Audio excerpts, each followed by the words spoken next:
Hola y bienvenidos de vuelta al curso. En esta sesión y en la que sigue estaremos desarrollando algunos componentes que me parecen necesarios para construir un análisis crítico de la geopolítica mundial. Empezaremos con un breve análisis de la geopolítica clásica y también de los principales problemas analíticos que esta hereda a la geopolítica convencional de hoy en día. Y luego nos referiremos a algunos elementos clave que orientan el análisis crítico de la geopolítica.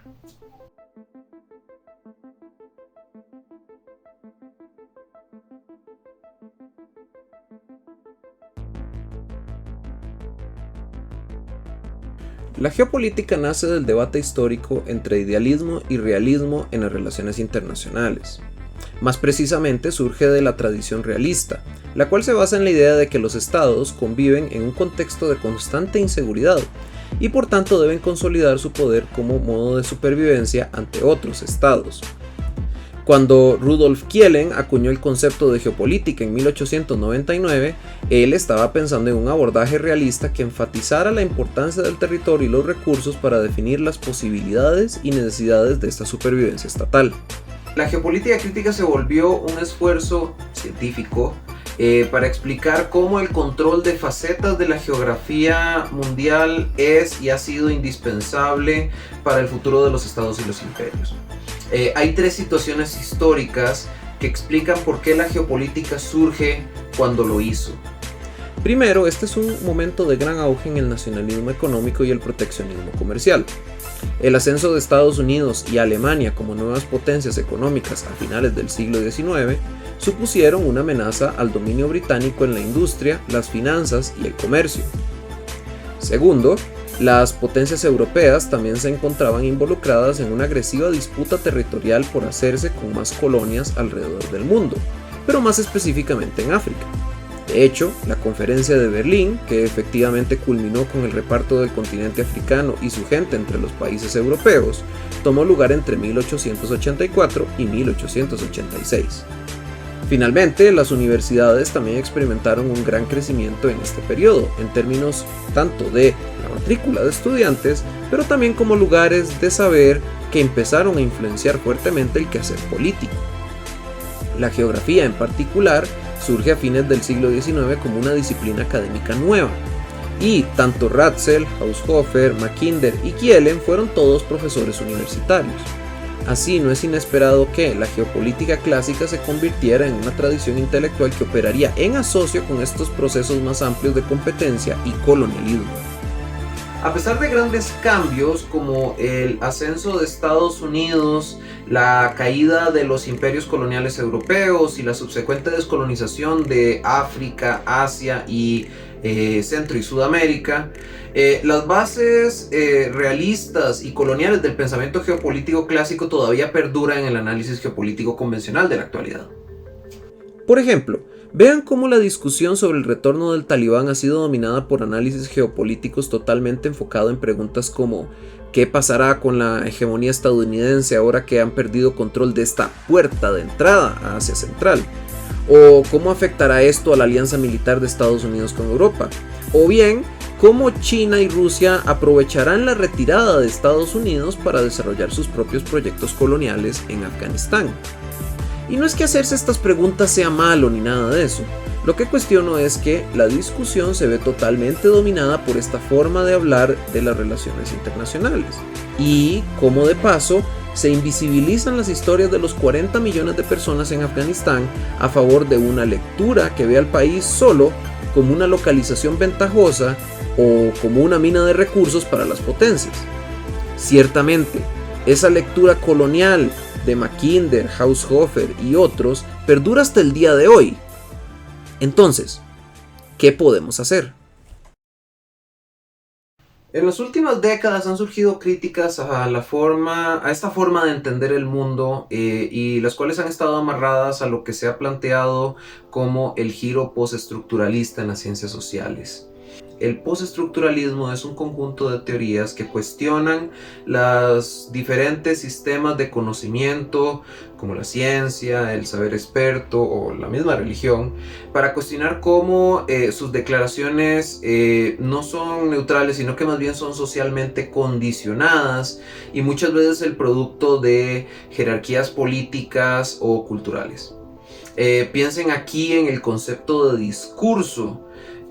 Para el filósofo e historiador francés Michel Foucault, un discurso es cualquier conjunto de declaraciones, ya sea desde documentos históricos, teorías, hipótesis, e incluso hasta los mismos discursos que ustedes ven en el día a día de cualquier político. Todas estas declaraciones proveen lenguaje para conocer y referirse a un tema puntual. Lo central es que estas declaraciones de conocimiento no son meros decires, sino que establecen las condiciones de producción para la acción práctica. O sea, hablar de cierta forma de algo lleva a la gente a pensar esa cosa de ese modo y también actuar acorde. Por ejemplo, el realismo asume que los estados habitan en un mundo anárquico, lleno de amenazas y donde solo puede sobrevivir el más poderoso. Por eso es que la teoría realista tiende a concentrarse en el conflicto y la competencia entre los estados, en detrimento de la cooperación y la solidaridad. Puesto de otro modo, es una teoría que naturaliza al mundo como supuestamente es, y con base a la cual se plantean ciertas formas de actuar. Así, si ustedes consideran que el mundo es anárquico y peligroso como lo plantean los realistas, es razonable entonces, e incluso hasta justo, pensar que el Estado deba emplear la guerra y la conquista de otros estados más débiles como una forma de supervivencia, ¿no? De este modo, los discursos geopolíticos y la geopolítica más en general, entendida como discurso, no describe, más bien lo que termina haciendo es prefigurando la realidad en favor de algún interés político.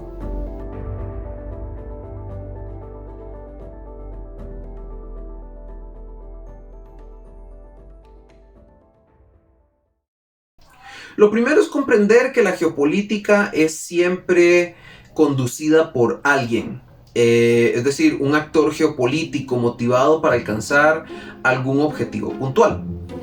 Un estado tratando de ejercer dominio sobre otro, un partido de oposición que busca controlar poder en el legislativo, un movimiento separatista que busca independencia, etc. Las posibilidades de éxito de estos agentes o actores geopolíticos están determinadas por estructuras, es decir, conjuntos de reglas, normas, contextos materiales y culturales que determinan parcialmente qué se puede y debe hacer y qué no.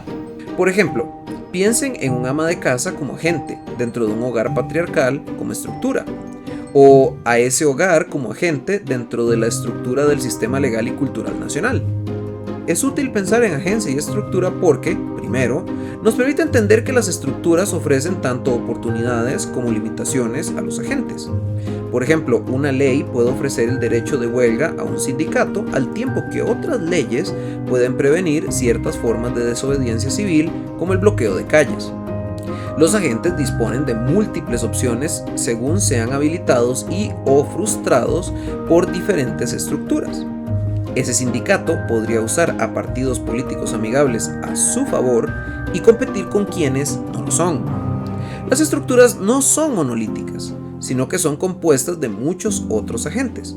Por ejemplo, un sindicato a su vez está formado de personas que tienen necesidades individuales que considerar, por lo que las huelgas pueden colapsar a medida que estas personas afrontan crecientes presiones financieras. Las estructuras son el producto de los agentes. Por ejemplo, un grupo insurgente funciona a partir de los actos de sus miembros, al igual que los actos de ese grupo pueden afectar e incidir y transformar la formación propia del territorio nacional. Se deduce de todo esto que los agentes geopolíticos acostumbran a definir y orientar sus acciones según lo permitan, faculten o dificulten las diferentes estructuras más amplias. Y esto se hace por medio de códigos geopolíticos. Un código geopolítico a grandes rasgos se trata de 3 cálculos políticos diferentes. Primero, identificar quiénes son nuestros aliados y enemigos. Aquí me refiero a cómo un agente geopolítico se ve a sí mismo y sus intereses y posición en un contexto global relativo a otros agentes geopolíticos. Un segundo cálculo sería señalar cómo mantendrá o enfrentará a esos aliados y o enemigos. Piensen aquí en cosas como reuniones diplomáticas, lazos comerciales, cooperación militar, sanciones, boicots y por supuesto la guerra. Importa decir aquí que aunque todo actor tiene un código geopolítico, no todos los códigos tienen el mismo alcance o configuración. Por ejemplo, la mayoría de los países enfocarán su código a los países vecinos. Otros pocos, como Irán en el Medio Oriente, lo diseñarán en términos regionales. Y luego hay otros más, como Estados Unidos, que ha logrado desarrollar códigos geopolíticos para intervenciones a escala global. Un ejemplo es la guerra contra el terrorismo. Al escoger pelear contra el terrorismo, que es una práctica violenta que no puede concentrarse en un país, régimen, persona, religión o ideología específica, Estados Unidos ha definido un código nebuloso pero flexible que le justifica intervenir donde sea, cuando sea y por el tiempo que sea necesario, siempre y cuando identifique que hay terrorismo. Además, Estados Unidos se otorgó a sí mismo el derecho del ataque preventivo para enfrentar esta difusa amenaza, cosa con que se autorizó a realizar todo tipo de intervenciones, desde ataques en territorio ajeno con impunidad hasta excesos en la vigilancia interna. El tercer cálculo de todo código geopolítico tiene que ver con cómo es que se hace para justificar las acciones planteadas anteriormente ante el público y la comunidad global. Aquí es bueno regresar a Foucault, porque verán, aunque se acostumbra a ver el poder como algo que es ejercido mediante acciones represivas y violentas, para este filósofo la forma más común de poder es más bien sutil y un poco menos visible. Este poder normalizante tiene que ver con cómo es que aceptamos ciertos discursos, prácticas y creencias como normales y nos disciplinamos a pensar y actuar acorde. Piensen aquí en cómo el nacionalismo motiva a la gente a disciplinarse en pensar a las personas de otro país usando binarios diferenciadores como nosotros versus ellos. Consideren cómo estos discursos nos predisponen a pensar en esas diferencias como amenaza y a plantear medidas para defendernos o acabar con esa amenaza. Las fuentes de estos discursos pueden ser muchas y muy variadas. Foucault se concentra en el rol de los expertos, es decir, personas con autoridad para crear ese conocimiento normalizante. Sin embargo, este discurso también puede originarse en nuestra cultura popular. Todos y todas acarreamos algún conocimiento de países de los que probablemente sabemos muy poco. Ese conocimiento tiende a provenir de fuentes variadas como películas, televisión, canciones, bromas, historietas, periódicos o videojuegos. Eso nos permite construir ideas arraigadas y frecuentemente caricaturescas de personas, lugares y naciones completas. Esta imaginación geográfica es importante pues numerosos agentes geopolíticos acostumbran a echar mano de estas ideas para legitimar su propio accionar político. Por ejemplo, consideren la idea de que los nicaragüenses se roban la seguridad social costarricense. Esta es una idea arraigada en Costa Rica y que ha sido promovida ampliamente por políticos, influencers, medios de prensa e incluso algunos funcionarios de la caja para servir a sus propios intereses. Esta información es totalmente infundada, pues los datos de la caja señalan que la mayoría de los migrantes nicaragüenses pagan por su seguro de salud y solo un 3% de las atenciones urgentes del país son para nicaragüenses que no lo pagaron. De paso, es un porcentaje bastante menor que un 11% de atenciones urgentes que han ido a costarricenses que tampoco pagan el seguro de salud. No obstante, la creencia ha sido suficiente para justificar todo tipo de formas de violencia, institucionales o no, hacia esa población. La imaginación geopolítica se refiere al conjunto arraigado de percepciones de las personas sobre los espacios geográficos, con las cuales se define una forma de pensar el mundo, especialmente en términos de nuestros espacios o nuestros lugares y los lugares de ellos o los lugares del otro. Se trata de un concepto muy importante en geopolítica, pues Esa imaginación, si bien puede estar basada en ideas totalmente infundadas y carentes de evidencia, es lo suficientemente arraigada en la sociedad como para orientar cómo pensamos al mundo espacialmente. Estos imaginarios vienen de muchas formas y tamaños y francamente no podemos verlos todos en esta presentación. Sin embargo, hay algunos que son muy prevalentes en la geopolítica global, como es el caso del orientalismo.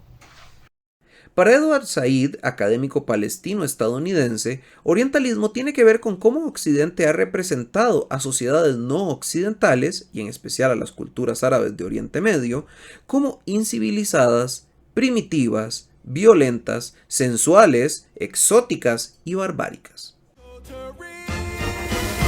Prince Ali, mighty is he, Ali Ababwa.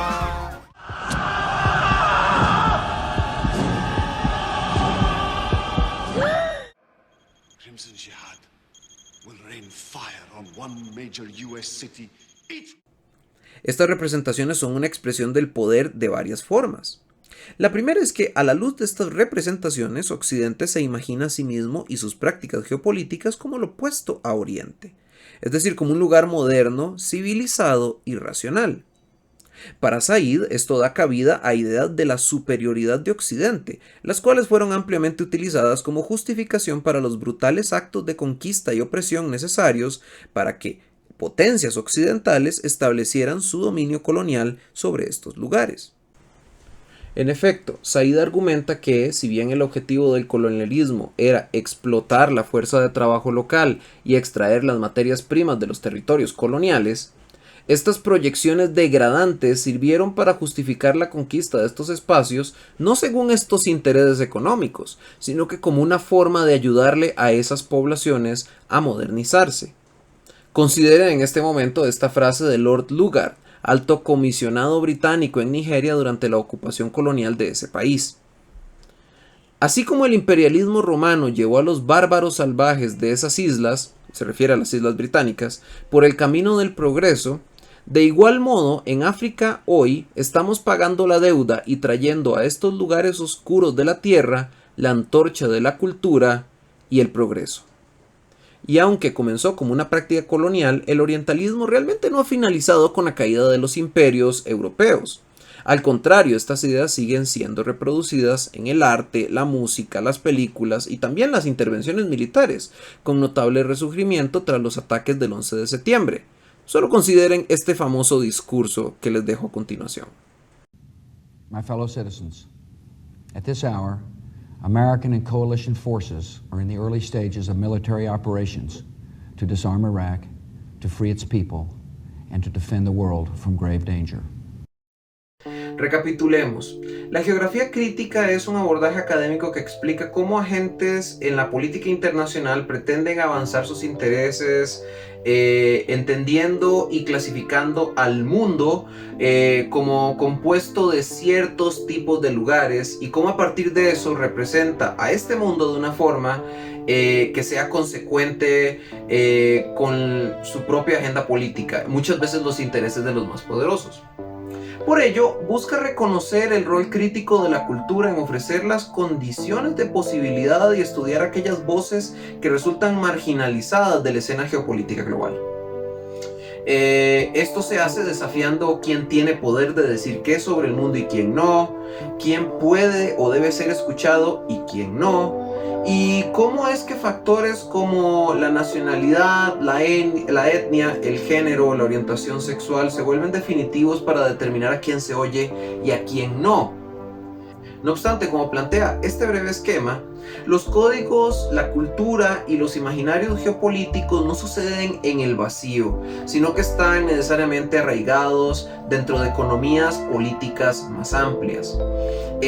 La semana que viene vamos a hablar de este tema y con base a eso intentaremos redefinir qué es geopolítica para lo que sigue del curso. Nos vemos.